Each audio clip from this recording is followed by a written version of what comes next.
The tariff war between Canada and the U.S. deepens. President Donald Trump says he won't meet with Prime Minister Mark Carney for a while after a turbulent weekend. Trade talks were cut off after the government of Ontario ran an anti-tariff ad, and Trump followed that up with an additional 10% tariff on existing levies facing Canada. Trump and Carney were both in Kuala Lumpur today, attending the Association of Southeast Asian Nations Summit. Tessa Bennett joins us live in studio with more. Tessa? Manisa, tensions flared over the weekend, leading Trump to declare today that he doesn't have any interest in meeting with Carney for the time being. For his part, the Prime Minister says he will always make himself available to talk trade with the President.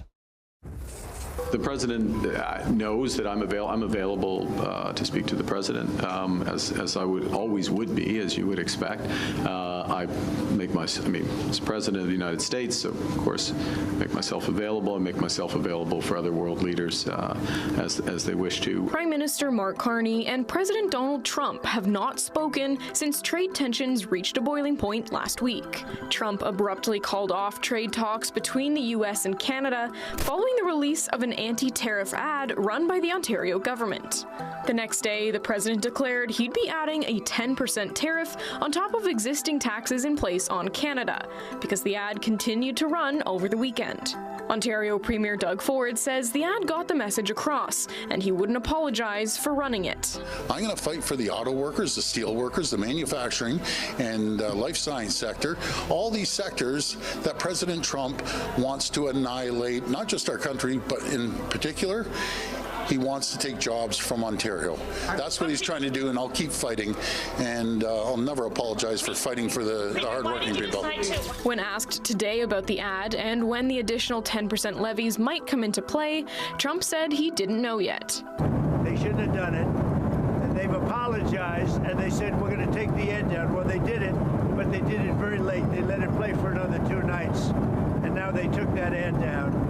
So I don't know when it's going to kick in. We'll see, but I don't really want to discuss it. But the president did say that at this point in time, he has no interest in meeting with Carney for a while. Will you see him in APEC? Do you want to meet with him? I don't want to meet with him. No, I'm not going to be meeting with him for a while. No. I'm very happy with the deal we have right now with Canada.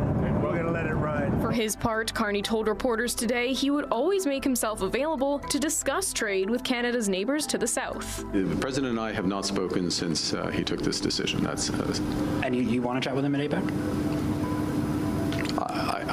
We are ready to have discussions when the Americans wish to have those discussions, but we're not, obviously we don't dictate the timing of that. The PM says prior to negotiations coming to a sudden stop, there were very detailed, very specific, and very comprehensive discussions happening about steel, aluminum, and energy trade. I think the Prime Minister is doing what he can right now to sort of calm the waters. I think it'd be helpful under the circumstances if Premier Ford and Prime Minister Carney stopped the good cop, bad cop routine. Meanwhile, both leaders were in Kuala Lumpur for the Association of Southeast Asian Nations Summit.